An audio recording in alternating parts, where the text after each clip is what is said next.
Welcome to GripCast. We have been invited to a special event for Slippin' Sidewayz.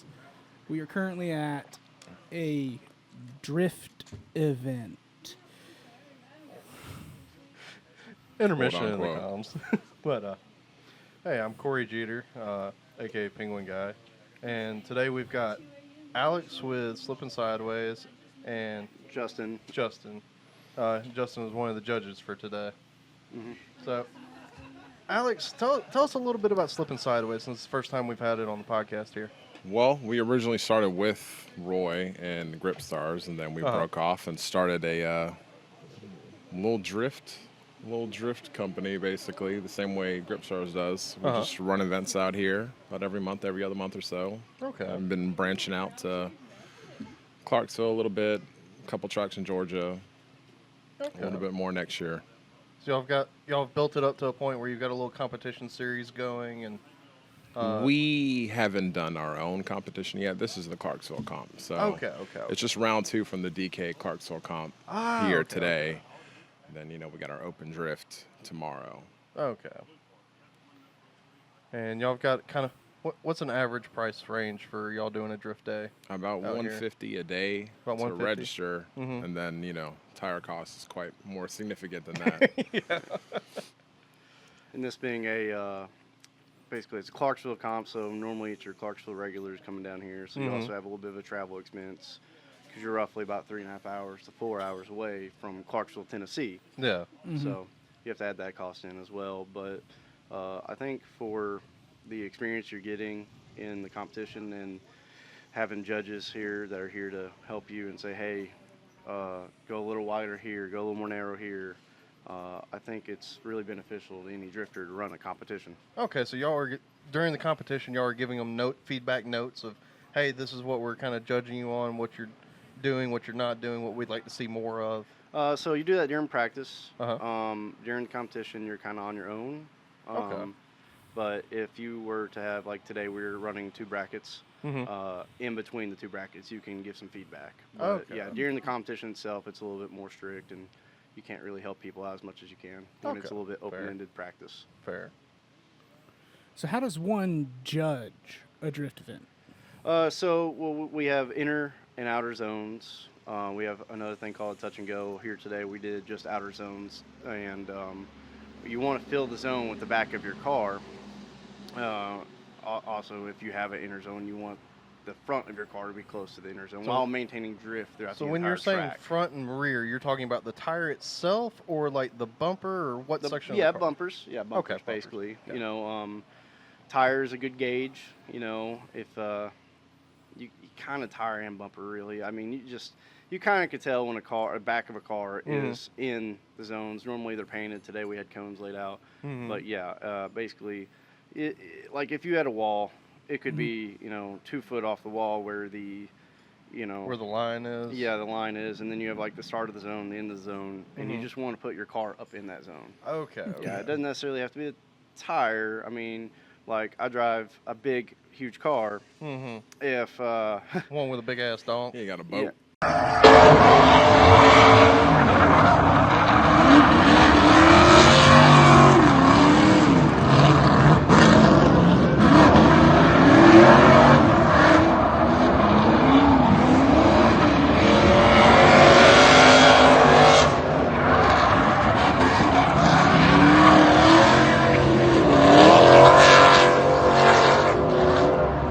So if like my bumper is against the wall, it's very feasible if that zone is so tiny that my tire might not be in the zone. But I'm still in the zone because my car is in the zone.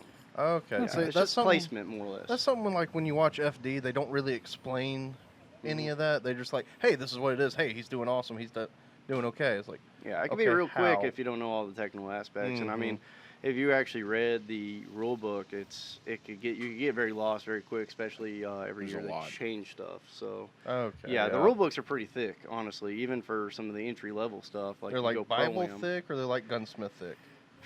I mean, I don't know. They're generally like, I mean, if you add in your tech sheet for your car, it's like a magazine, and then your competition sheet, I mean, you're probably talking, you could get to 20, 30 pages pretty quickly. Okay. You know. Okay. Okay. So, like, what's a good way to ask this question? What's the craziest rule he's encountered? Yeah, that'd be a good one. Like, what's the most difficult rule to follow inside of like competition days? Oh man, I think Is it like the spacing between the cars, or just trying to keep it in zones in general, or something? yeah, I think it's a little different for everybody. Okay. I mean, there's some guys who have problems with the chicane cone. So a chicane cone is basically the leader has to go hook it left and then hook it right, or hook it right then left and whatever. And if you hit any cone, you have to reset. That could be challenging. Your initiations. There's some tracks where you're initiating right up the wall. You're literally looking at the wall, then you're hooking it the other way. You can have problems with proximity, is what you would call it. Angle matching. I mean, you could literally look at any aspect of drifting and say, hey, that's a very challenging thing for any ex-driver, you know? Okay. So there's a lot to it. Okay. Yeah. We're trying to learn about it, so Right. we might ask a lot of stupid questions. If you Look, will. I'm here to The definitely here most to explain experience I have with drifting is initial D. That's it. it. Yeah. That's awesome. Yeah. He spent about 6 hours trying to find Initial D because they didn't have it on Crunchyroll, and then they sent him to Amazon. Then Amazon sent him back to Crunchyroll. So That was the craziest thing. I literally searched it, and it says not available. An Then I went to alternative. Yeah, they Amazon, had a and live it's action like, movie hey, too. it's on Crunchyroll. Would you like to do a Crunchyroll free trial? And it's like, I pay for Crunchyroll. And I mean, alternative. I really don't know anything about grip racing. I've never even done it, to be honest with you. So I don't really. Is it okay. time based? Like, how does grip racing work? it really depends. Like what GripStars does is they're mainly time based. You get roughly half a day to go around the track and kind of figure it out, get used to it, warm yourself up and all, and then you've got one shot to go out there and put down the best time. It's almost like a time attack. It's essentially what we do. Yeah. And single car, right? Yeah, single one car. at a time. Okay. Single car, you yeah, three single- laps, average of the three. And I mean, so what is generally challenging about laying down a GripStar lap? I mean, what are things that makes a lap different from the last lap? Really, it's about your. I mean, y'all Making sure probably your have car this. doesn't overheat. Thanks. Sounds like you have a little experience. A little bit, just a little bit. I drive Yeah. a VQ, so Little yeah, just a VQ little problem. bit. Oh my goodness, yeah. So, for me personally, one of the biggest things is tires getting greasy as you go, Okay, yeah. because you have a different variable of traction, which I'm sure y'all have kind of a Right. similar situation for Very much. for drifting. Mhm. The harder you push it, the more you're eating your tires away, the worse your traction is going to get for following laps. So it's just kind of balancing it out and how much you can actually cheat it off the track versus staying on the track. Well, I know y'all like to stay on the track and in the zone. We tend, on some corners, we tend to cheat it off the track a little Okay. bit. Is there like Yeah. a point where you Cut could get? times. So there's a point When where you- you get a yeah. penalty. Yes. Okay. When you plot your line out, it's the most optimized that you want. Okay, and so like in the drift world, at least in the competition world of drifting, we do like we do a warm up process where basically we're doing donuts to get the heat in the tire. We're hitting the handbrake a little bit to get the heat there, and in our front tires. So on grip racing, do you guys have like a warm up process similar? Do you there's- do like a burnout, or what do you do? For grip, what our warm up process is, you get a warm up lap. So you get to go around the track, just kind of a sight lap or a warm up lap. Okay. So a lot of it is sashaying back and forth and trying to get heat in the front tires, because we're more worried about it being in the front than the rear. Because if the back kicks out, well, Right. we just turn into yaw and we just start drifting. We're like, hey, here we go, and then Yeah. keep going. So for us, the front grip is, I imagine it's still really important for y'all, because it's really about all the grip y'all have. But for us, getting that initial turn in and having enough grip for that to hold it through the whole turn is what. So we more focus on getting heat in the front tires than the rear tires. Okay. Whereas y'all mainly focus on getting in the rear, and your fronts are usually And don't you run softer tires on yours in the front than you do in the back? no. I thought you had two sets of softness for some reason. I run 200 tread wear all the way around. Okay. Oh, that's pretty aggressive. I mean, that's pretty aggressive, and I mean, in competition drifting, that's pretty standard or even a little high. But in the grassroots world, you see generally 300 to 400 really. Yeah, I was gonna And say I that. mean, and some of the even like real low horsepower guys. I mean, heck, I'd run a 700. I mean, aired down can't blame you. 700 would probably last you I a was long about to say, time. it'll I haven't last played with long. that enough to really have a good opinion on it, but The little bit of drifting I did back when I first got my car, I think I was running on 600 and 700 treadwear tires, and I'd have 2 sets and get through a full day. Granted, I'm not making the horsepower that some of these cars out here are making. I think I was making like maybe 240 at the time, maybe. okay. And what made you decide you wanted to grip over drift though? I mean, for me, my first event was a drift event. I was hooked instantly. He bought a so grip car. got a No. grip car. Okay. No, a G35 can be grip or drift. I mean, Right. it's a pretty versatile car. It's almost a 50-50 split on weight. I've got mine set up to be 50-50 now. For me, you got a fish. For me, And now for something completely different. hey, it shows up on the camera, all right? But Now we have a 45-minute off topic about fishing. right. No, for me, I came to a couple of drift days, and I couldn't. Trying to learn how to drift on a track versus doing it in a parking lot, there's a lot of difference. Because in a parking lot, big, wide open space, Oh, yeah. you're not really worried about trying to hold a particular line. You're just like, okay, I can Yep. just spin. Like guys in intersections did. So trying to go from that to this, it was a big step for me at that time, and I kind of felt humiliated that day. And And that's part of the process. oh, though. I know. mean, you have to fail before well, I know you get that good. now. At the time, I was like, Yeah. I got a little too embarrassed, and I didn't know anybody at the track, so I was like, okay, I didn't really want to come back and do it again and not know anybody. Now that I know people, that's why I'm building a 240 to come. I will Do say that is drifting? one of the Nice. coolest Yeah, things. you should talk about that 240 too. Some of the That shit is the wild. drift events that I've been to recently is everybody there is willing to teach you. Oh, they, yeah. They Yeah. want you involved. Gotta so grow that the was sport. that was always a cool atmosphere. I definitely have an interesting question for you though. So you run the grip events, you run the drift events.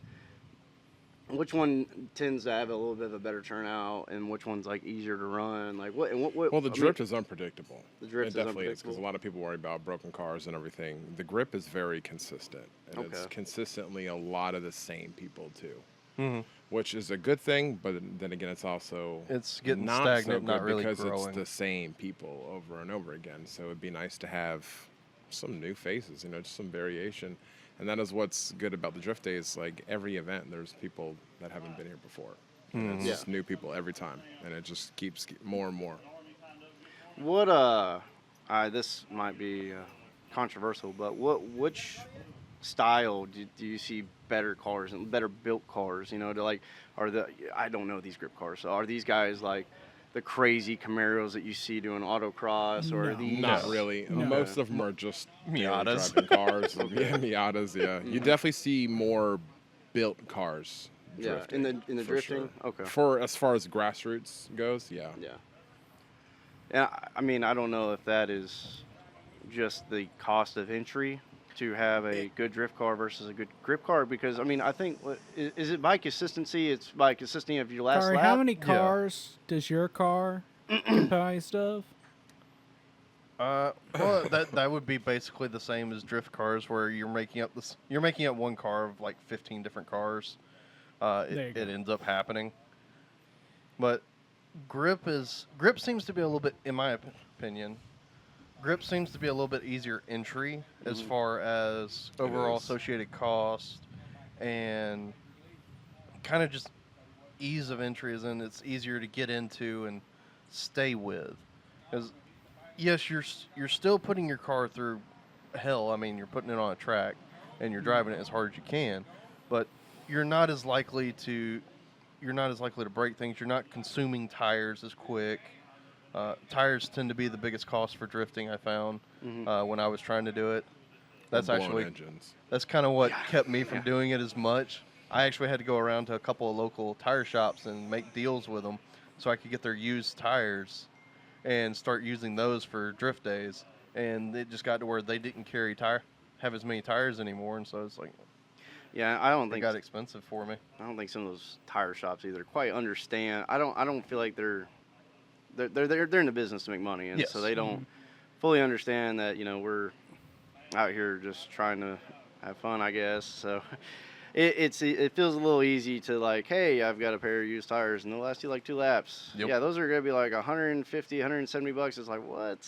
Like See, a lot of the tire places don't even keep their takeoffs. They just throw them away. yeah, they really are in the business. And they won't now even just to sell new them. Like I don't understand. Like I made deals with 2 or 3 local garages there in Montgomery, and I was getting whatever tires I could get, and that would still have enough tread and fit on my car, and I'd burn through maybe 4 or 5 sets in a day, just because they didn't have much tread left. Because I mean they're used, so. But I had a deal worked out where it was free to get the tires and return them, as long as I kept pulling tires out. The so in the drift world here. Oh, sorry about that. It's okay. You can touch me. Just there. kick him out of frame. It'll be So fine. like in the drift world, you kind of have different levels. So we have like the grassroots stuff, which is go out, have fun. Then you can go into like a DK comp like what we had today. And then you have Pro-Am, Pro Spec, and then Pro.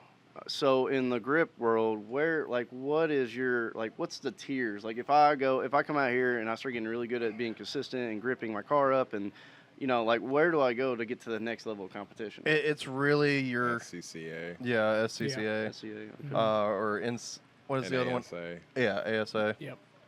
It's grassroots, ASA, SCA, and then after that you'd have to go and get actually go to schools and get higher tiers of license for it.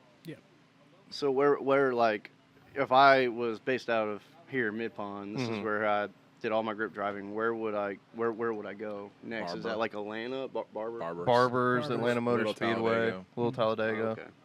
So you can live in this area and you can grow. Yeah. Okay. There's still tracks within a reasonable distance. Like Little Talladega is like an hour and a half away from here, maybe 2 hours. Barbers is like 45 minutes. Barber's like 45 minutes. So is the excuse me, if I say this wrong, the HDTP, I think it's called. They do that I know they did that the quite a few festivals where they basically would shut down the track and they're grip driving around like National Super Speedway basically.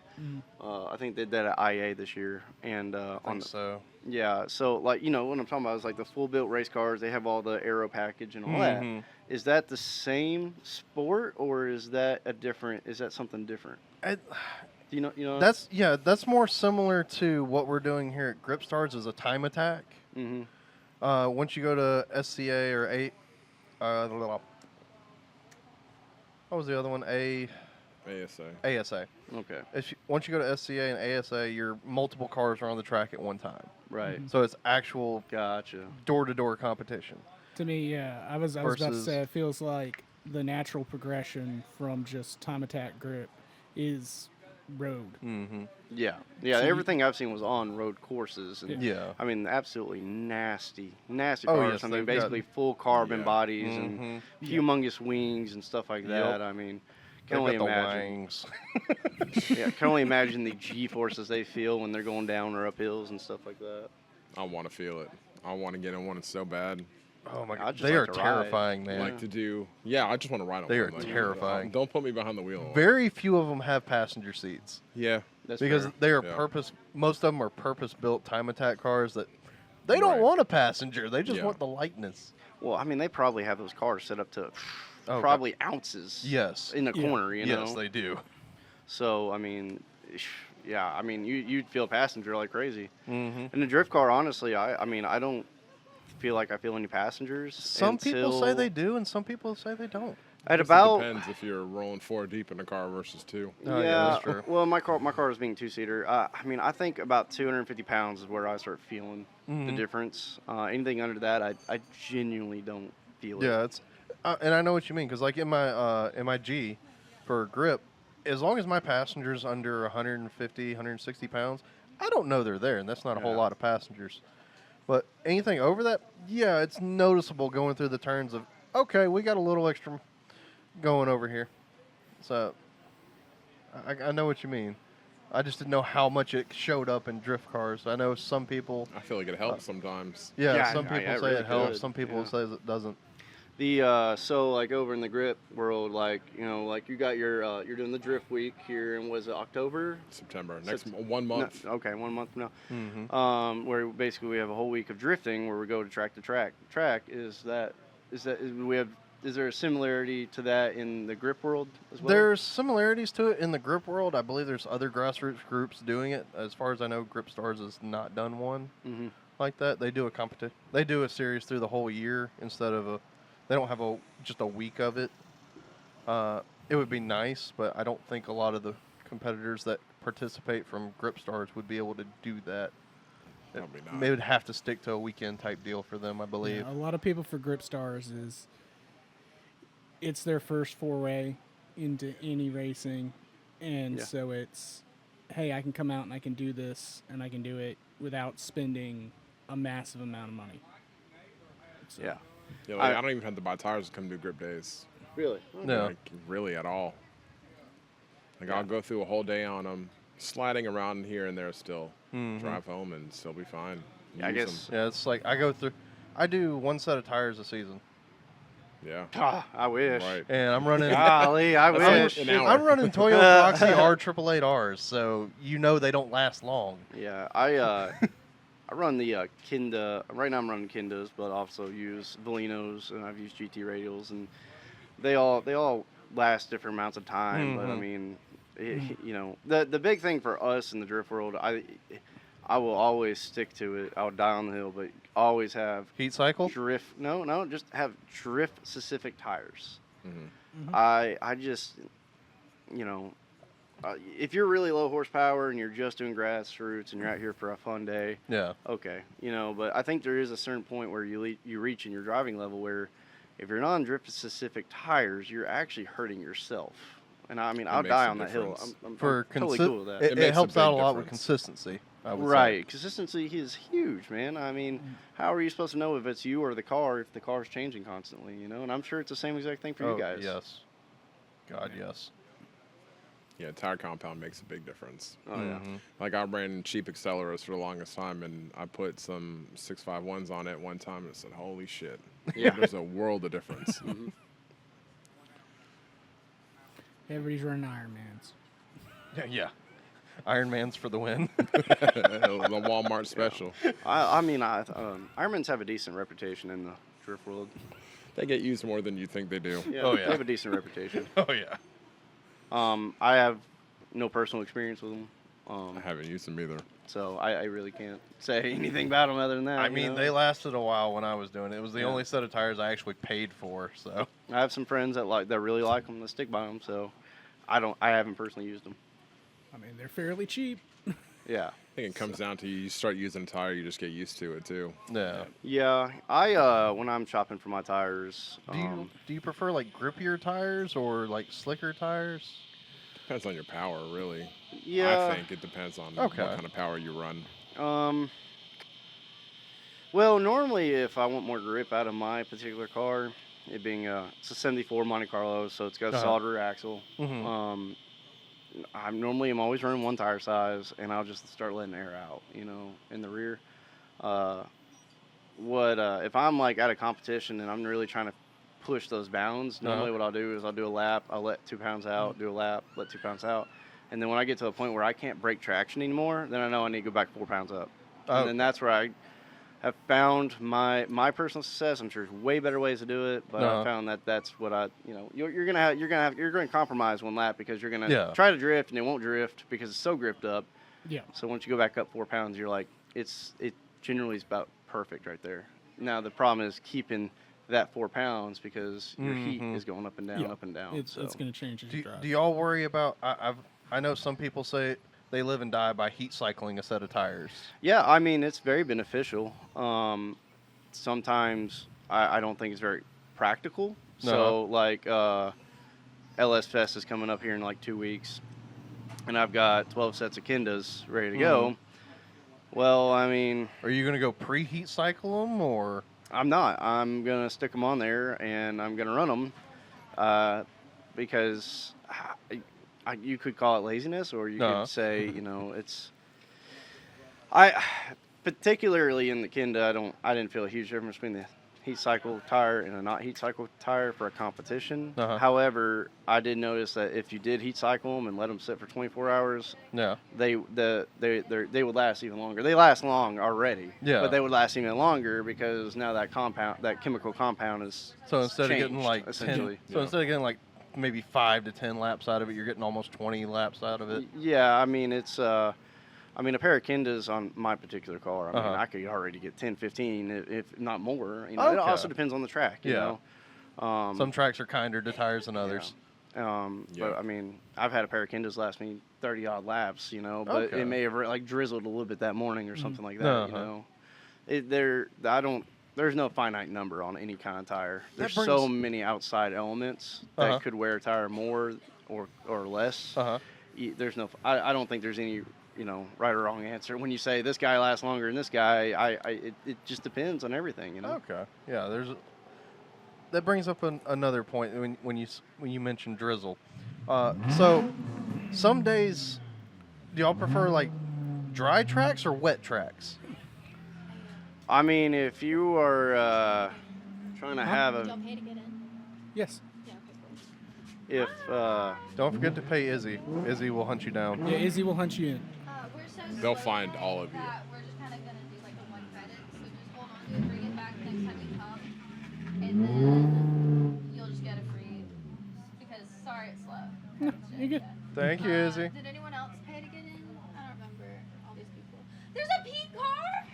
Yeah, you missed it. It broke. Oh. And that's Izzy. It sounds like it's running now, though. It's a 350. Up next on the Their bumper podcast is and just Izzy. make mine happy. You have to go ask him. She was on the last one. nice. But yeah, rain days, wet tracks. Is those good? Are those better for y'all? Or It's great.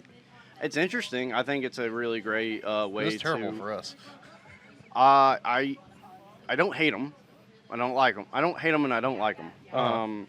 I If think they'll make you a better driver. it will make you a better Yes. driver because you're dealing with way more unpredictable track. In a comp, hate them absolutely. Hate them. They make comps really, really boring. But for fun days, they're not the worst thing in the world because you save a lot Tires more last tires. longer. Yeah, and everything kind of slows down a little bit, and you know.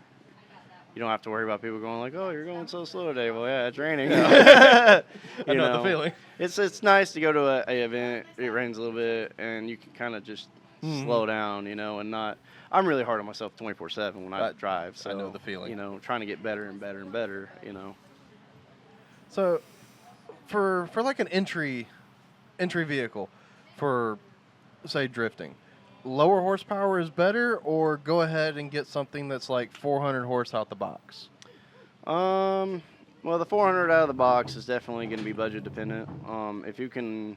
I mean, you can do like cheap Mustangs nowadays. Mustangs Yeah. are starting to get cheap. No, you're right about that, and I think those are great entry vehicles. As long as I would always say go low horsepower. Uh huh. You want to be around. I mean, and low horsepower meaning 200 to 2 to 300. 350 mark. Okay. I'd say. I mean, you got some Miatas who make it whopping 100 or so. that Yeah. are making it work. I would call them the special case. And I mean, those Miatas are awesome. Yeah. But, Miata's answered almost everything.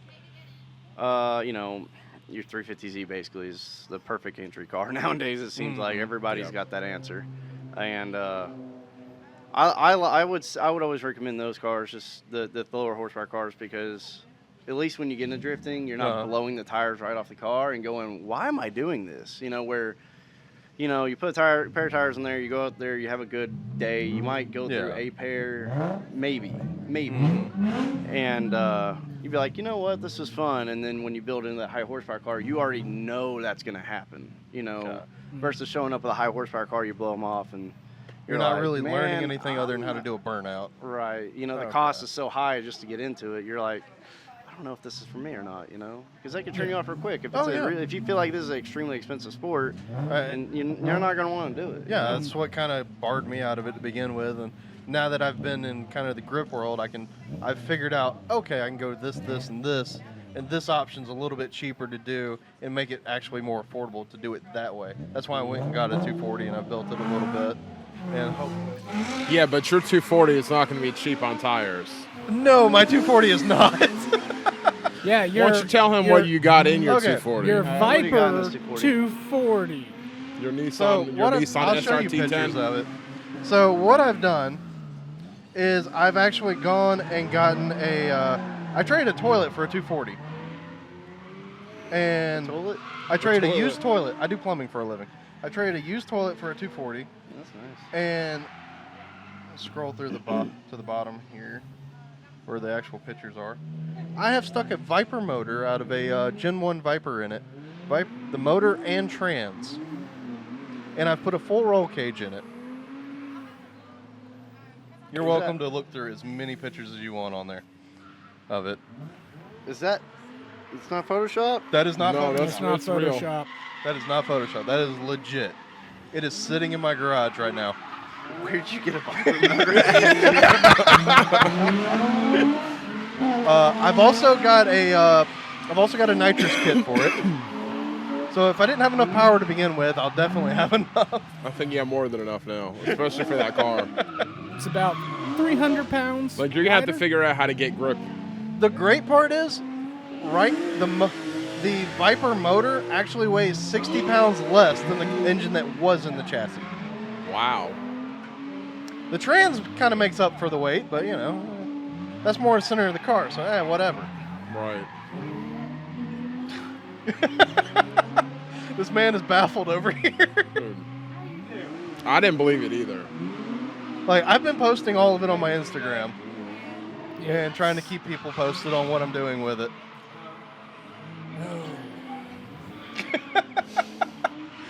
The smile on this man's face, I swear. So, Just need to see it. we got cars What on is the track time now. frame to have that finished? Originally, I was supposed to have it finished by now. Yeah. Yeah, so, Realistically, it's going to be finished by the end of this year. Okay. yeah, so, rest in peace, your tires.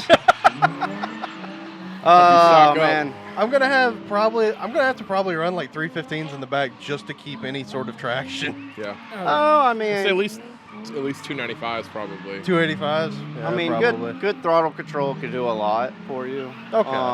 Having really quality parts, suspension-wise, angle kit-wise. Yes, I've got an angle kit on it. It makes how much horsepower? Stock the motor to the crank made 400 horsepower and 450 foot-pounds of torque, if I remember What does correctly. it rev to? The torque. It revs to 6.5. That's a reasonable. I mean, that's Peak- a peak- I not thought it as was higher for crazy. that. I mean, it's crazy. What? That's V10, right? Yeah, V10. Peak Crazy. torque is at 1,500 RPM. So basically right off idle. Yeah. Plus I've got a nitrous kit. I'm so gonna watch this. You don't need that. You don't need it. I probably even- don't need the I nitrous. wouldn't run the nitrous. Wouldn't start with the nitrous. It's just kind. You're just kind of. That didn't sound good. He spun in the corner. Oh, okay. He The caught. yeah, I wouldn't start with nitrous kit because that's a No, that's a consumable. And I that's don't just plan a- on shooting nitrous hardly at all. Yeah, that's just another consumable when you're trying to learn. You're still trying to learn. You Yes. gotta learn, right? Yes. Okay. Like I got consistent enough in the G out here that I can link most of the track. I mean, you're basically just you're building a borderline pro-am car. Really, so Because Predator Drift, they run a Viper. They run a Viper. I think it's a Gen 4, if I remember correctly. So one thing I would strongly recommend is to go by basically the Pro Spec book when you're building this car, as you build this car, Okay. because it will become more valuable that way. Because if you ever were to sell it, guys in Yeah. some guys in Pro Spec, they have a lot of money. Yeah. Yeah. I'm not saying any of them are rich in particular, but there is some guys who are. There's some And financial backing in there. Yeah. If let's say one of these guys totaled their cars and they're looking for a new car, it is a lot more valuable to a guy to buy that car knowing that he could take it right to Pro Spec and pass Tech or Pro Am, and I go know the compete with cage it. would pass. Yeah. I bought the cage from Cage Kits. Yep, they're good. They're real it's, good. It's a tight fit laser. laser measured. So I'm running the same one in my E46 I'm building. okay, And but yeah, that would be my great kit. yeah. Anybody that's building a car now, a caged car at least, you know, if it doesn't have a cage, then I wouldn't stress it. But if you're building a caged car, because let's be real, if you're building a caged car, it's a totally different build. It's Yeah. not even the same in my personal opinion, because you're ripping out the interior, you're doing a lot of fabrication work, and you know it's just totally different. It's a whole lot of work. But yeah, build it to the pro spec book or any kind of. Here goes the drone. Yep. And yeah, clutch kicker book or what? Just find a book that has drift specs laid out, and I would follow that to a T.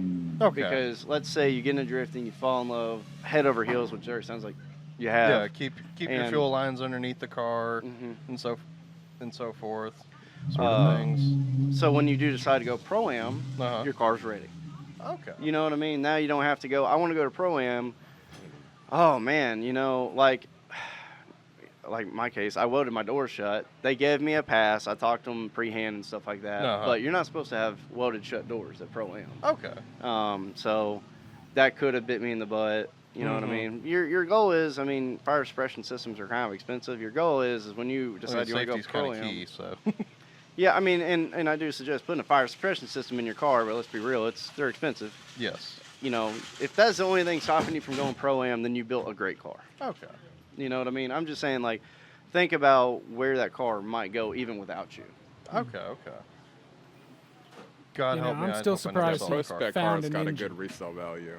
Yeah. It's not what you put into it, clearly, but Yeah. they hold decent value. Okay. More Well- than if you just sold a SRT swapped 240, you know what I mean? Yeah. Like, yeah, you can get a fair amount for it, but Mhm. you get more if it's spec properly.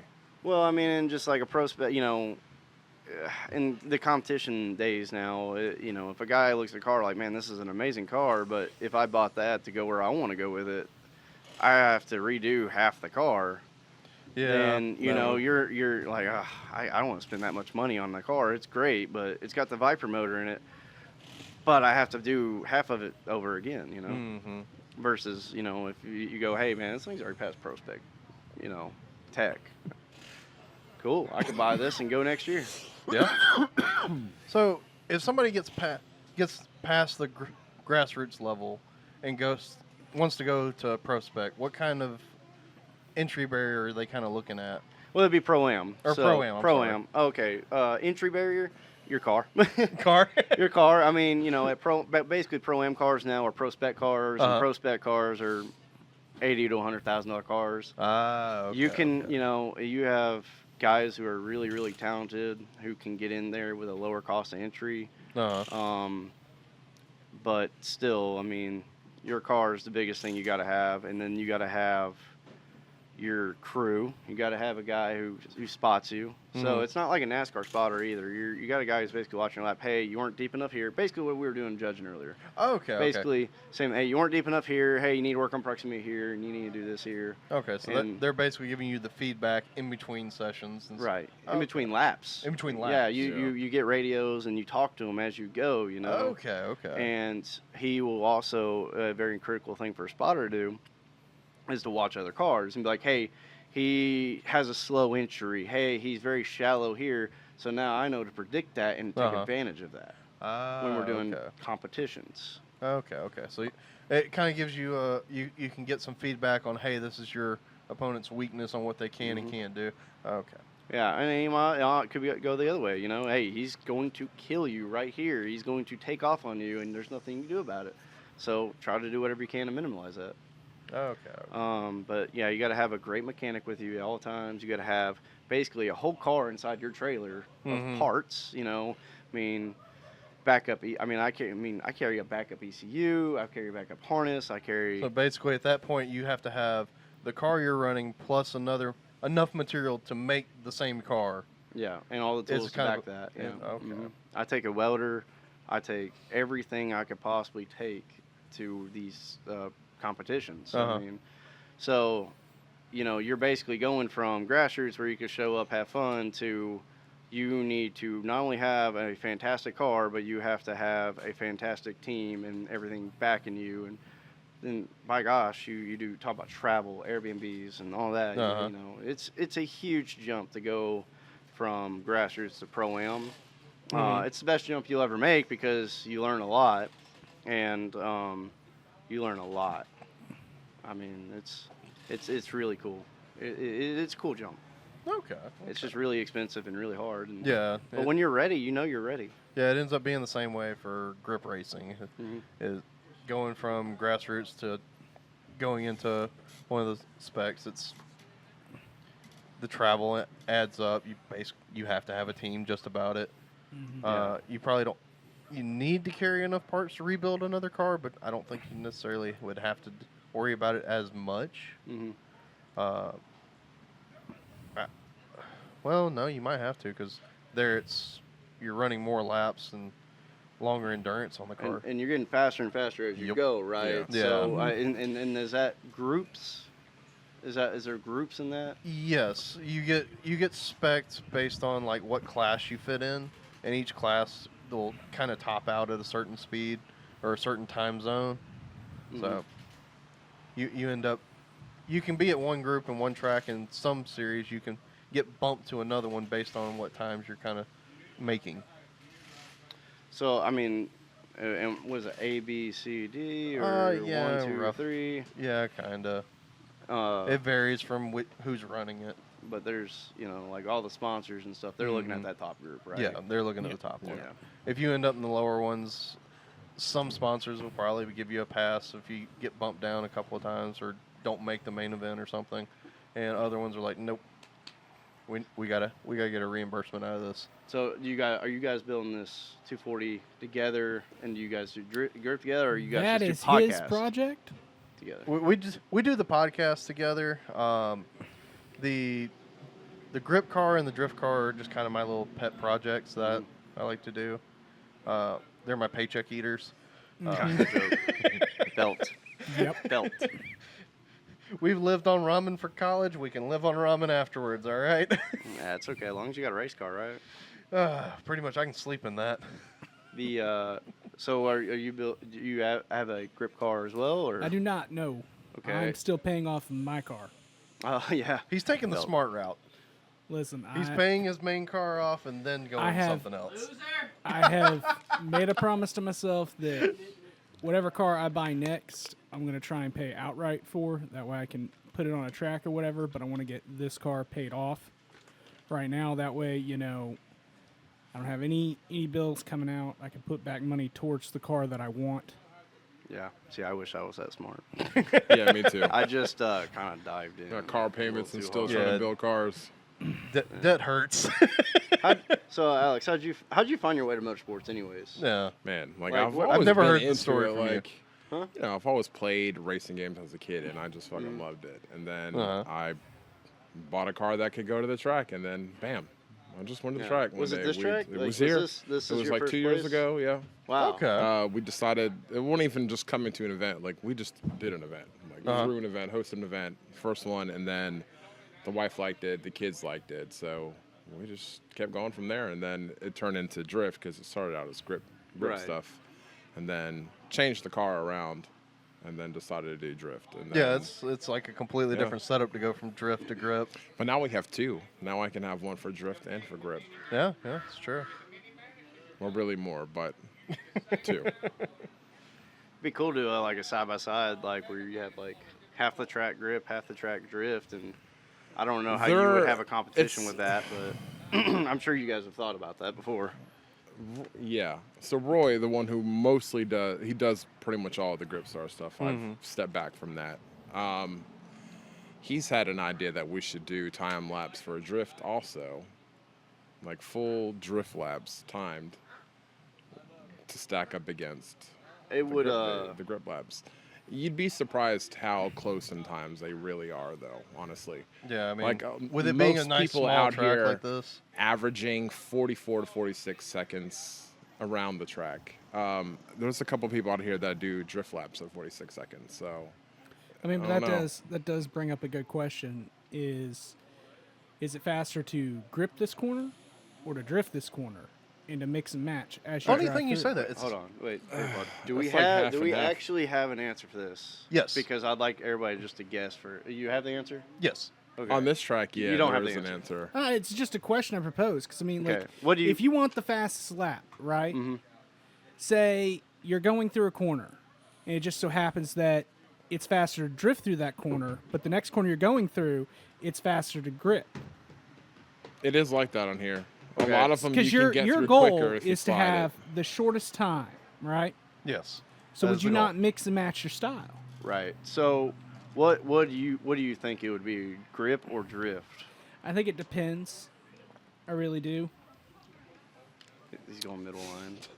I was hoping to have like a competition over here. Like, I'm not gonna get into that because I know Alright. that there are long drift corners where Yeah. it's just like, oh, he's going forever, Nah. where you could just go straight through.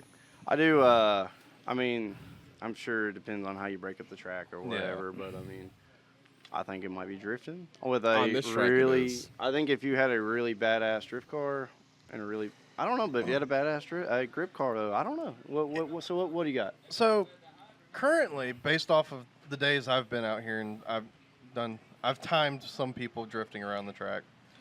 On average, most of the drifters are doing about 46 to 48 seconds going around. The grip cars, the higher end ones, they're getting in the low 40s. Wow. So 41, Yeah, like 42 42. seconds. But that's I like think- Corvettes, though, and it's pretty Yeah. much. Well, they all had a the Miata Corvettes. that did 41. That's Yeah. the record car. The record car is Yeah. 41 points, I think. 40.9 or 41.3. Yeah, something it's like that. it's right at 41 even. So gripping is faster, but in trying to grip this track, you actually do have to drift a little bit coming out of corners to straighten it out to make your punch to the next one. Because in grip, all your time is gained and lost in the corner and how fast you can get in and out of it. Where drifting, you're just kind of swing it through and you can carry more speed, more momentum. You have to slow down so much for gripping that you're trying to. I don't know if you've ever watched Supercross, like motorcycle Okay. Supercross. Yeah. Mhm. You know how they'll right angle a turn.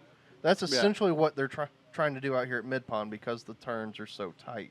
You can't really float it outwards without being a small car. Otherwise, you want the straight line speed. That's what gets you from point A to point B Yeah. as fast as possible.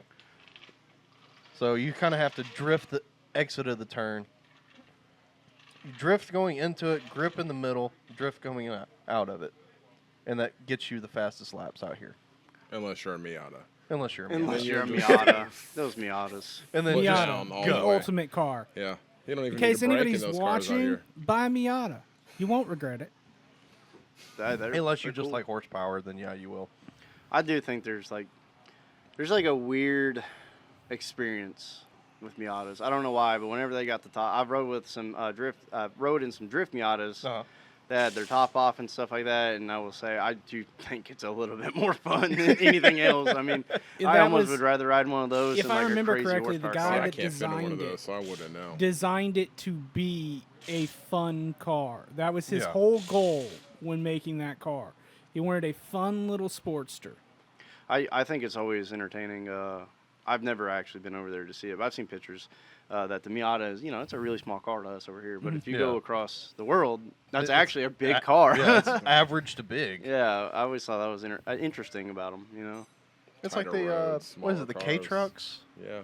Those Oh are yeah, cool. K truck. K It's trucks so are narrow. they're so tiny. Yeah, love those. I still want one, though. Right. I drove a K van, I guess that's what they're called, the van version of that, and the pedals are really weird. They're like they're you're like they're on top the of each floor. other? Yeah, they're like they're not like that. They're like that. You know what I mean? Mhm. But it's cool. I enjoyed driving it for the 30 seconds I drove it. But they're all manual too. Every single one of them are, Oh Jesus. which is cool. I know. And we're just trying to kill manuals over here apparently for some reason. It's hard to find a new car with a manual anymore. Yeah. There's not many anymore. Yeah, I think the Corvette, they don't make manual Corvettes anymore. Nope, The C8's no last longer manual. one- Yeah, the last one was 2019. Look, they're Yeah, starting to pull C7s. manuals out of motorcycles now. Yeah. So, Wow. Why? yeah, they're moving over to automatics. A lot of them. Like most of the new Gold Wings, a lot of Hondas have moved over to automatic. I don't agree. I don't either. Especially not with the bike. Yeah. Yeah, it takes a lot of the fun out of it. Yep. It's like with a car you take out here on track. If you have an automatic, it's not nearly as fun. No. Like I've taken my Outback out here on track before, and having it just during this auto,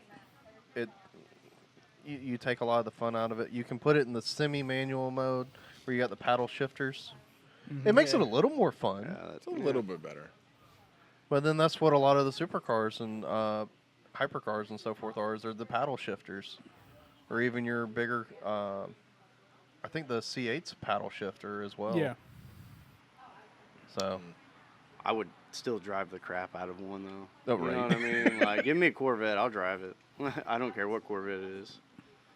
I'm okay with automatics. They're fast still. Yeah. You just can't drift them that well. No. You can power slide. The It's C8 not the is same. It's the not. C8 is not as fun. No, you know that It's have not- you driven? I've one? driven a C8. No. It's not as fun. I think I kind of like their Straight line speed, great. Bigger tracks, say like Barbers, yeah, you can still have fun. But if you actually want to like put it in a particular gear and kick it sideways and have sideways fun with it, it does not. Does not like Even it in very well. shift mode, it's Yeah, still, you can put it will in shift mode. It's should still kick you out of gear? it wants to. Hmm.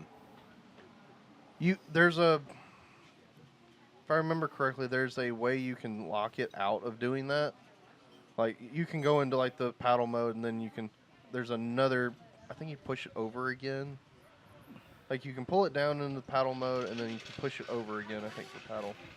Or am I thinking of another car? I might be thinking of another one. But I know it's a two-step process to get it to where it will stay and not try to auto shift on you.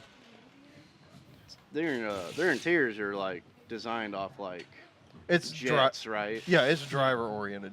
Everything faces the driver. Yeah, it's kind of like the cockpit in like a fighter jet or something, right? Yeah, all the controls are down the side Yeah. of it.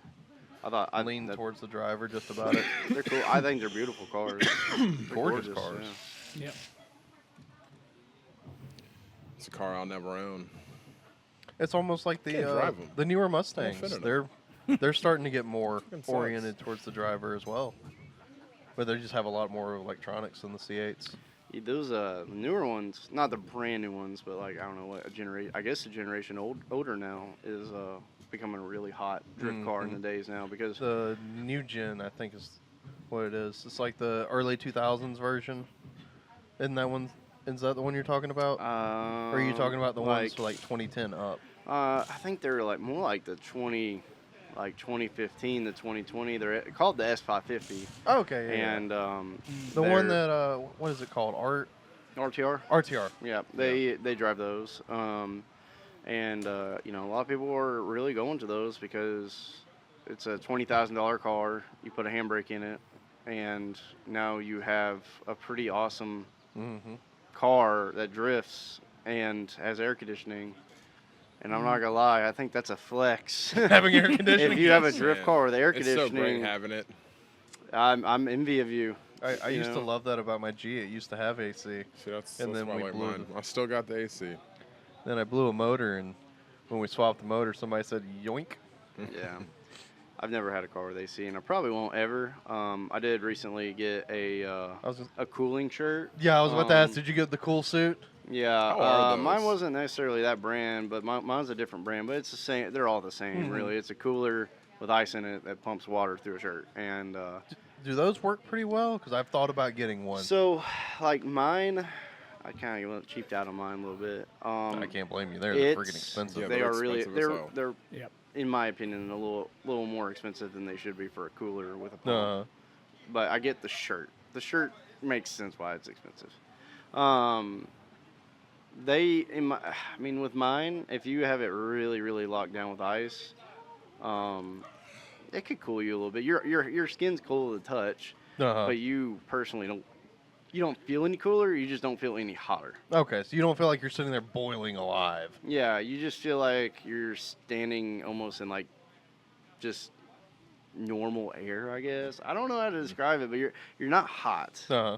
but you're not cold either. I mean, I'm sure in the right settings, if you're sitting in, if you're sitting under a patio and doing nothing, I'm sure you could get cold, but there's really nothing like actually. I don't know how to describe it. You just don't get hotter. I mean, it's Yeah, I've better always been than curious sitting about there. those shirts too. Yeah. It's better than just sitting there boiling alive. Yeah, something's better than nothing, 100% for sure. It's like if you're not moving, you don't have airflow, and going sideways, you're not really getting the airflow that really pulls heat out of the cab of the car. Yeah, no, for real. Those cars get ridiculously hot, especially like mine. Mine doesn't have any interior, nothing. Mhm. Actually, the header is so close to my floorboard, if I do extended runs, I'll actually start melting my shoes. See, So I have to replace my shoes That's every year. that's something I'm worried about with the 240. That's why I'm actually setting it up so the radiator's in the back, in the trunk is where I'm putting the radiator in this Yeah. car, and I'm actually pulling air from the cabin through the radiator out the trunk. Yeah. That way it pulls fresh air in all the time. Is what I'm hoping for. Is that something that that people in competition do as well? Or? Yeah, very, very common to see a rear mount radiator in a heavily built car. Mm-hmm.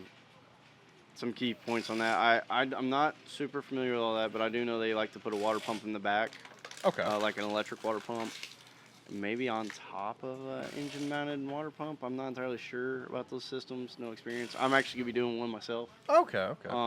Hey, we can learn together. Yeah, I would definitely have that radiator, somewhere where if you were to hit a wall, you don't have to worry about it getting crushed. you know. Yes. I saw the picture of you doing it earlier. I just didn't look at it close enough to Yeah, I've really got it tell what you where had going. where the back glass comes down and where the Yeah. trunk starts. The radiator's sitting where that trunk wall would be. Yeah, that's about what you expect. Yeah. Competition standards says that you would have to have a rear firewall because of that, though, because basically you have to have a rear firewall because if you have any kind of potential of fluids coming out of anything behind you, you know what I mean? Oh. You don't want any hot liquid getting on you or gas or whatever, you know what I mean? So, that's one thing I have. But yeah, That's easy enough. Stick a plate in there, same thing good I'm to doing go. in my car though. When you're sideways, I don't really think that it's more of because you're sideways and the airflow's not getting to the front car. It's that when you get to that level, you're actually so close to the car in front of you, there's no airflow there. Ah. Not necessarily when you're by yourself. I don't think that's necessarily an issue Uh-huh. because you still have fans that are creating a vacuum, Mm-hmm. but force of aerodynamics maybe who knows how deep you could go. But when you're doing this to another car, Uh-huh. you'd think his aerodynamics are kind of like going around you essentially. I think that's what where the Okay. rear mount radiator comes from. So, and I mean the potential for cooling is a lot higher because you have huge hoses this big going through your whole car. So you just added a whole another 2 or 3 gallons Yeah, to your you have radiator volume. system. You know what I mean? To help compensate for it. And you're getting it away from all the heat of your engine. So I think the cooling efficiency goes up way higher. Yeah. So I think there's That would make combination of different things that you could probably argue or say, and I think the real answer is it looks cool. sense. Right. It looks cool and it makes me feel special, dadgummit. It does. I think it's a flex to have a rear mount radiator. I really do. Front mounts are way easier, but rear mounts are Yeah, impressive. they are way easier. It's been a nightmare trying to put that one in. I've never heard anybody have a good time putting a rear mount in. No. Honestly. Routing for the hoses, for the fluid to go from front to back, it's probably one of the worst parts because you're trying to figure out where to put it and have enough space for it. You can either take it through the cab, but then you've got to section it off. Right. I think you could do that. I'm doing mine inside of aluminum pipe anyway. So Right. And you see all stuff like little stuff Mhm. like that is why I say it's so critical when you're building the car to go by the prospect book. Mhm. because not only does it may lay it out, maybe it gives you an idea that you didn't think about. Yeah, that's true. But also, at least you know that, okay, this is how it's professionally done. You know what I Mm-hmm. mean? And once again, what happens if you go pro-am and they go, hey, dude, that ain't allowed? You know, now Then you're you've gotta sitting there, rebuild now the you're at car. the track trying to figure out how to get through tech. You know what I mean? So that's why I'm saying it's so critical to build cars by the book. Mhm. You know, and that's something you don't really, you will never know that when you first get into motorsports. You'll never know. No. It's, you have to be in motorsports and, you know, been there for a while to know that there's books, you know. Mm-hmm. Yeah, it's not like a, hey, you're getting into this. Here's a book that kind of helps you along. Yeah. No, it's you got into it, figure it out. Oh yeah, by the way, you got to go buy this series book. Oh. Yeah, well, you don't have to Nice buy to it. know It's up free. front. They're all free Yeah. online, so that's fortunate. Yes.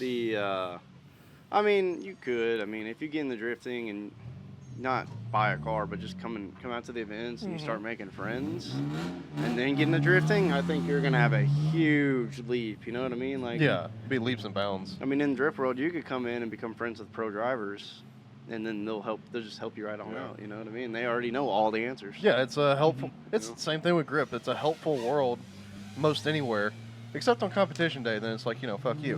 But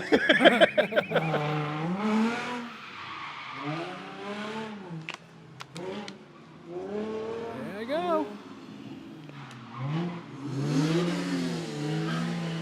This gives me the bug to drive.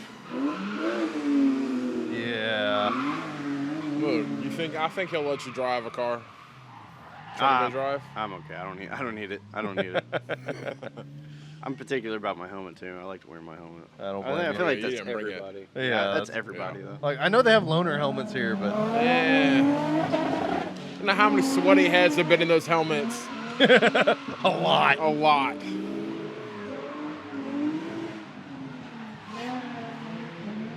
He took some dirt with him on that one. Yep.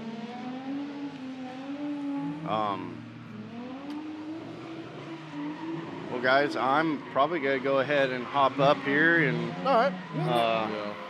been out here all day and we got this competition. Yeah. Time to go. So they're getting ready for it Yeah. again. So I mean, it's getting about Okay. that time anyways. I'm gonna get on Anybody- the paddleboard here. Last final things? Time to go paddle boat and kayak. right. We appreciate you coming out on the podcast and kind of helping us learn more about the drifting world. Yeah. Hopefully, I hope to be out there with you one day. Yeah, that'd be awesome. I won't miss it. I can promise you that. With a freaking Viper poking out of your hood, that would be. I'm distraught by your build, honestly. I just got the angle kit on it this week, so Yeah, I've got what angle kit did you get? I think it's a G-Tech. I think it's what it's called. Yeah, I got it G-Tech's pretty secondhand. popular. So. But yeah, that was entertaining, honestly. I love that. Yeah, I'm glad I could definitely give you talk to you guys a little bit about drifting and tell you a little bit about, by no means am I saying you're building your car wrong. I'm just saying that there No, is standards hey, out there. any information is good information when doing this. I'm Yeah, sure we I'm not always going to try to tell you make you're sure building your that- car wrong with a freaking Viper. That's awesome. What transmission do you put up with that? The- T56? Yeah, the T56. Okay. It's the one out of the Viper. Mhm. I got the motor, Viper, and wiring harness all together. That is so cool. Put it this way. We went down, I got the motor out of Florida. I've got a friend down there, and shout out Toby. That's the guy I got the motor from. Shout out, Toby. We went down there, drove the car around the block, brought it back in the garage, had the motor, trans, and complete wiring harness out in 15 minutes from putting it on the lift. From the point we had the mounts underneath and started the lift, 15 minutes later, motor's out. Motor, trans, and all. That's impressive. That's impressive. It is ridiculously simple. It is 4 bolts. 4 bolts to pull the motor and trans.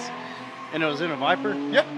Why, could you just bought the whole Viper and No, drift a he Viper? he was doing a Hellcat swap on it. So he wanted to sell the motor. Yeah, everybody does their thing, you know what I mean? Everybody does It their was a own thing. Gen 1. I can Yeah. understand. Okay, I get it. There's not a whole Um, lot of modifications you can do to a Gen 1 motor, so. Yeah, but yeah, Still so 400 horsepower. Yeah. But he put a Hellcat in it, so. Well, yeah, That's a big change. Did he finish that? Yes, he did. He did finish it? He did finish, and it is wicked. I'm curious. That's pretty to see cool. that, Toby too. has how many Vipers? He had 6 while I was down there. Holy shit. That seems like a cool dude to me. Just I feel like like you're Vipers. like looking around He the shop was like, freaking wow. awesome, dude. You're just like, wow, He was freaking awesome. this guy's cool. But yeah, guys, I'm gonna actually hop out of here. But Okay. my Appreciate name's it. Justin Napier. If any of your followers want to follow me, I go by Nashville Drifting because I'm based out of Nashville. Okay. Makes sense. Yeah. Hey, write down or text me your Instagram handle and all, and I'll be more than happy to put it up in the podcast. Yeah, no, I appreciate that. It was good talking to you as well, Alex. Yeah. Always an honor to meet you, and good to meet you two guys. Meet me. Like we haven't done events before together. We've met like 3 times, Like 4 or 5. 6, 7. Good to meet you again, Alex. And when I get the car Always an built, honor. I will definitely get together with you on. Hey, let's go to a day and.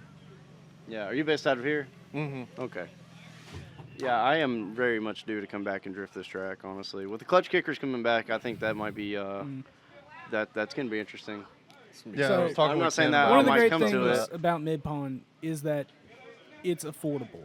Like, if you wanted to do this at Barber's or anything Yeah. like that, it's It's $600 to expensive. $700. Barber's is Goodness a lot. gracious. Which Barber's only does. Like they'll do open track day, but it's still yeah. like what, $300 almost? Yeah. Yeah. 280, 275. Thank you much. Yeah, Barber's Days, which I think they only do grips still. I don't think they do drifting yet. No, they don't. There's no But it- drifting in Barbers. Talladega doesn't want to do it either. No, Talladega does not want to Yeah. do any drifting. I don't know why not. That track's already fucked up. Might as well let him do it. Yeah. I think they're worried about speed. I think it's what they're worried about. Send you the address. All right.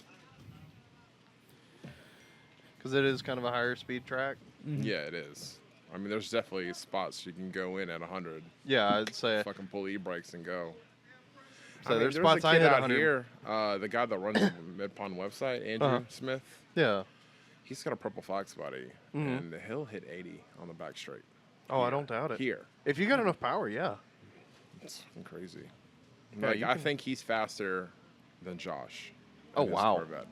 It feels like it. Whether he is or not, I don't know. I don't. But I have if not he timed feels him like going it, around.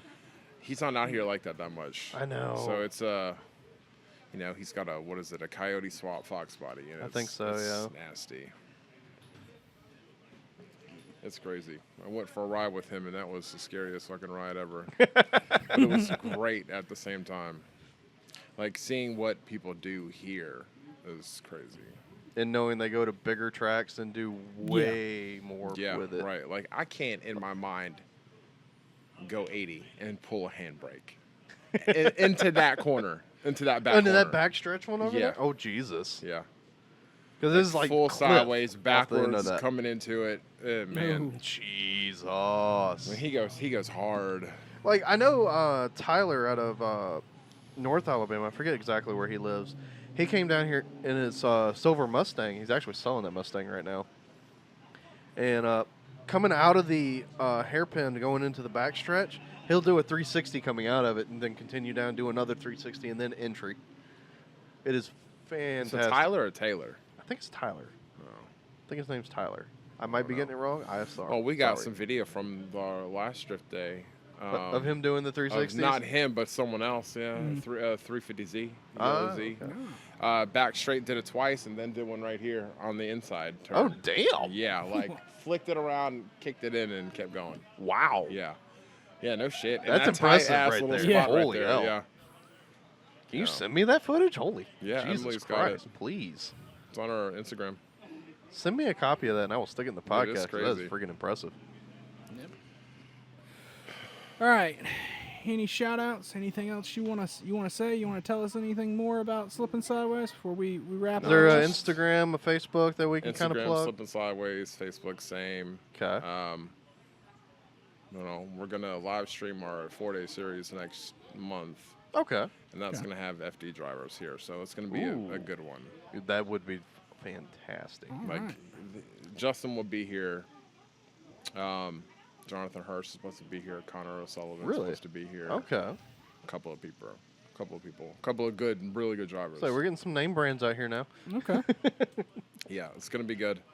Mid-Pod's picking up. Be here. Tire sponsors and everything. It's gonna be good.